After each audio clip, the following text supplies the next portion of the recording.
So what is this? A padlock, a portable speaker, a battery pack, or another iPod-inspired music player? All of the above maybe? Well, none of the above. This is actually a tire inflator. Now, being one of those guys who is always out testing vehicles or road tripping, a portable air compressor has always been a part of my rig. From the time when they were almost as big as a car jack to more recent times where they've grown so small they can fit into the side of your backpack. Of course, technology has come a long way, even for tires, to an extent where punctures are not so common. It's almost pushed a lot of governments around the world to even not make that spare wheel compulsory anymore for a lot of car makers. But then again, just the way luck favors the brave, punctures favor the adventurous. One trip in these monsoons, at least the Indian monsoons, will immediately make you think that yes, an air compressor is required because punctures suddenly become oh so common. Now, road tripping and punctures go hand in hand, like I said, and that is why this little Michelin unit has been a part of my rig for years now. This is what I've been using for a lot of years. But now this is what I'm going to put to this. This is a new MI portable air compressor from Xiaomi. Now before we get into the details of what this is, let me quickly show you an unboxing clip to tell you what's inside the box when you order one of these. Xiaomi often impresses me with their packaging, design and build quality, be it something as small as the MI band or something big like the weighing scale.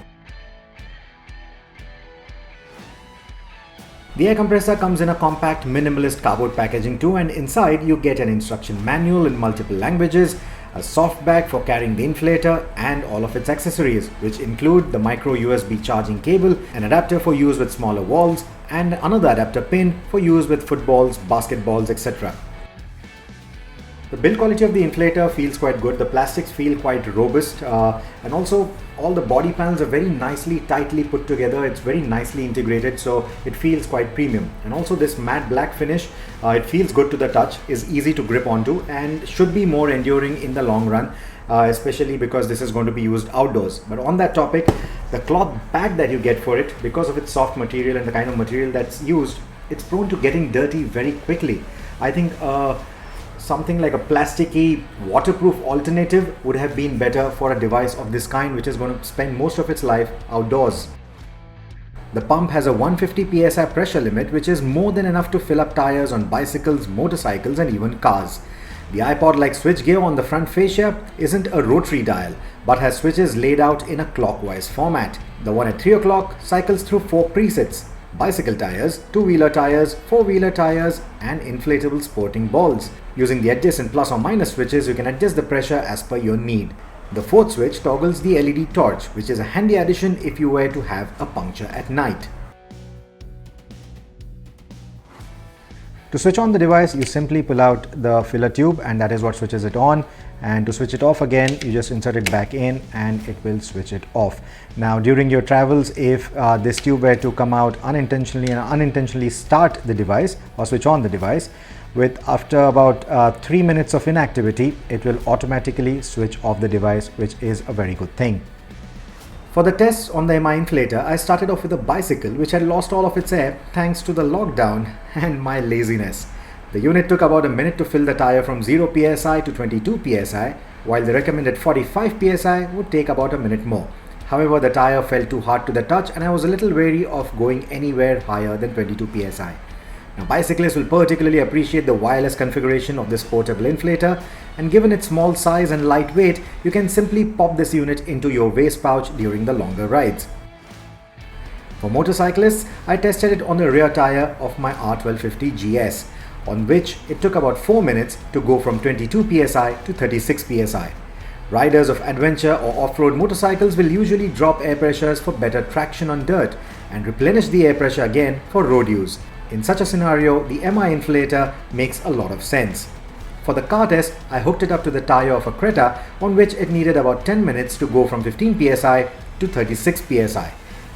Once you attach the filler tube onto the valve, the MI inflator will also tell you the current pressure of the tire. So that's great if you're monitoring a tire for a leak or slow puncture without an onboard tire pressure monitoring system. The 1250 GS and the Creta both come with it. And while the indicated starting value was identical on the TPMS and the MI inflator's display, the final values were off by around 1.5 to 2 psi, with the inflator indicating that it had reached the set value, but the TPMS on both the vehicles disagreeing with it. Letting the pump cool off a bit and then rechecking the values actually revealed on the display itself that the pressure was indeed off by 2 psi. That said, the pump doesn't really overheat too much. Even when I ran these tests back to back with the bicycle, the motorcycle and the car, it didn't really overheat or refuse to work. Now, MI claims that this will fill up 8 bicycle tires or 6 motorcycle tires or 5 car tires on a full charge. Now take that with a pinch of salt, because by the time I was done with my test, which included 1 bicycle tire, 1 motorcycle tire and 1 car tire, this light was already flashing amber, indicating that the batteries were down to 50%. And furthermore, you can't really use this device with the charger plugged in, which means that this device has to be fully charged, which takes about 3 hours, and has to be ready during your travels if you want to use them for all the tires if required. Now, if you're one of those people who doesn't really want one more device to charge every evening when you're out on your road trips, then the 12-volt socket or the wired devices would be probably more useful for you, something like the unit that I have. But if you don't have a 12-volt socket on your vehicle, or if you know how iffy these 12-volt sockets can get with dirt and grit, then again you might want to settle for a fully portable wireless charger like this one.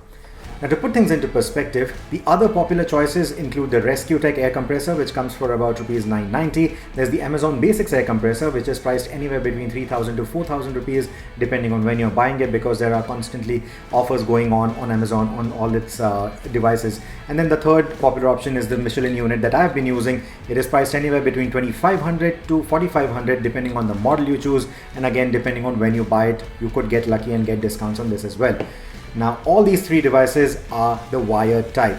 So in comparison, this MI unit, which is competitively priced at about Rs 2,300, trumps all these 3 devices in my opinion, with its wireless form factor, the better build quality that it offers, the easier user interface that it has, and of course the relatively better portability that it offers. So would I recommend this? I think given its versatility, I certainly would. Now, if you have been using this, or if you've used it, managed to use it, or if you're planning to buy this, let me know what are your thoughts about this. I'm sure you have watched other reviews around for this particular unit. I would be curious to know what you think about this particular device, if you've already got your hands on one, and on what kind of vehicles are you using it, and where your charging times and where your opinions about the product the same as mine. Do use the comment section below and let me know. Thank you so much for watching.